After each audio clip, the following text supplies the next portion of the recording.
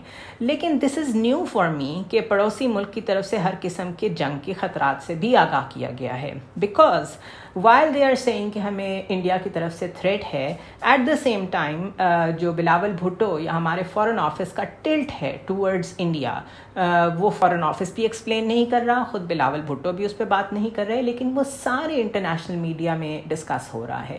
You name it, BBC، voice of America, RT، اس کے علاوہ اٹلانٹک کاؤنسل کے مائیکل کوگلمین، انہوں نے اس پہ ٹویٹ بھی کی ہے. میں بتاتی ہوں اس ٹویٹ میں کیا ہے.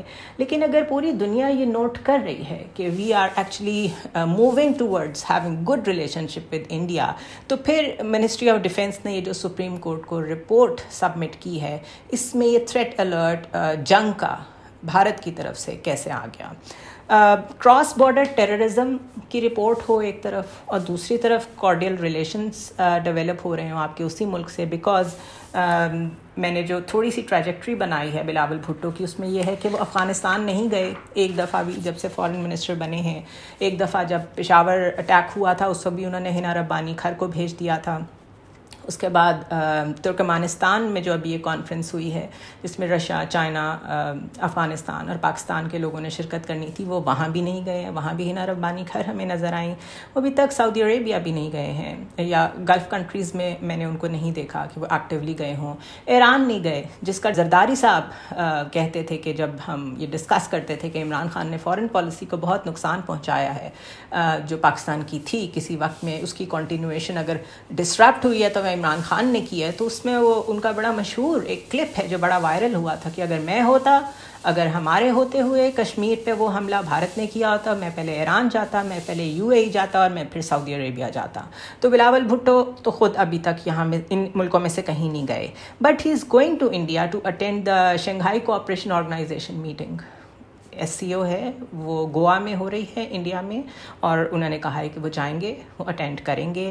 ایٹ دا سیم ٹائم ابھی تک کشمیر کا جو اسپیشل اسٹیٹس ریووک کیا تھا انڈیا نے، وہ بحال نہیں ہوا. رپورٹس کہتی ہیں کہ وہ جیل کی شکل ہے، وہاں پہ لوگوں کو جس طریقے سے رکھا گیا ہے وہ کوئی ہیومن رائٹس کنڈیشنز اتنی اچھی نہیں ہیں، اور اس پہ آپ جتنا مرضی ہیمر کرتے رہیں، انٹرنیشنل میڈیا بھی خاموش رہتا ہے اور انٹرنیشنل فورسز بھی خاموش رہتی ہیں، لیکن پاکستان کا خاموش رہنا بالکل سمجھ سے باہر ہے. At the same time G20 summit بھی کرا رہا ہے انڈیا. یہ میں نے پہلے بھی اپنے ویلاگ میں ڈسکس کیا تھا. اور G20 summit to promote the tourism کہاں ہو رہا ہے؟ سری نگر میں ہو رہا ہے. ایمار گروپ آف UAE جو کہ سب سے بڑا کنسٹرکشن گروپ ہے وہاں کا، وہ شاپنگ مال بنا رہا ہے، وہ جابس پرووائڈ کر رہے ہیں، اور وہ کہہ رہے ہیں this is not the first and only venture, there are going to be many ventures in Srinagar and Indian occupied Kashmir. So کوئی ڈائریکشن فارن پالیسی کی ہمیں نظر نہیں آ رہی، کوئی پرائیورٹی نہیں سمجھ آ رہی. And at the same time ہمیں یہ بتایا جا رہا ہے کہ کراس بارڈر ٹیررزم کا بہت خطرہ ہے. اور اٹلانٹک کاؤنسل میں جو ساؤتھ ایشیا کو کور کرتے ہیں، ساؤتھ ایسٹ ایشیا کو، مائیکل کوگلمین، ان کی ٹویٹ اگر میں آپ سے شیئر کروں تو وہ یہ کہتے ہیں کہ Pakistan foreign minister Bilawal Bhutto Zardari will visit Delhi next month for a regional conference. This comes after 2+ years of relatively calm India-Pakistan relations, following a 2021 line of control truce. No breakthroughs, but no crisis either. Neither side wants escalation, so this visit is helpful. اگر دونوں sides escalation نہیں چاہتی تو questions جو ذہن میں آتے ہوئے یہ آتے ہیں کہ پھر دونوں سائڈز کیا کسی بیک چینل ڈپلومیسی میں کچھ ایگری کر چکی ہیں آن سرٹن تھنگس، اور اگر ایسا ہوا ہے تو وہ پاکستان میں پارلیمنٹ میں ڈسکس کیوں نہیں ہو رہا، اس پہ جو ڈائسپورا ہے ہمارا پورا وہ اس کا کنسنسس کیوں نہیں لیا جا رہا، اور یہ جو ایک ہش ہش وے میں فارن پالیسی چلانے کا طریقہ ہے پاکستان میں ہمیشہ سے، یہ کب تک چلتا رہے گا. سو اٹ سیمس کہ اپنی انٹرنشپ پوری کر لی ہے بلاول بھٹو زرداری نے، لیکن انہوں نے جو ایک پوری دنیا کے ساتھ کارڈیل ریلیشن شپ رکھنے ہوتے ہیں بیلنس کے ساتھ، اس اپروچ کے ساتھ اپنی انٹرنشپ نہیں کی. ان کا کلیئر ٹلٹ ہے towards America and towards India, the block that is against China, کیونکہ آگے جا کے جس کا سب سے بڑا تھریٹ اسیسمنٹ دی جا رہی ہے یو ایس کی طرف سے کہ there is going to be a war, because وہ کانٹینیوس تائیوان میں جو کچھ پرووکیشن آف وار میں آتا ہے جو کچھ وہ کر رہے ہیں. سو آگے آنے والے منظر نامے میں بلاول بھٹو نے پاکستان کو پلیس کیا ہے once again in American camp. بہرحال سارا میڈیا انٹرنیشنلی اس کو ڈفرینٹ طریقے سے دیکھ رہا ہے، اور یوکرین وار پہ بھی بات ہو رہی ہے. وی کین اونلی ہوپ کہ کس دن موقع ملے تو فارن آفس سے اور بلاول بھٹو سے یہ کویسچنز ہم پٹ کر سکیں، پوچھ سکیں، لیکن وہاں پہ ان کی پسند کے ہی صرف جرنلسٹ موجود ہو سکتے ہیں. ہمارے لیے ایکسیس تھوڑی سی مشکل ہے. آئی ول سی یو ٹمارو.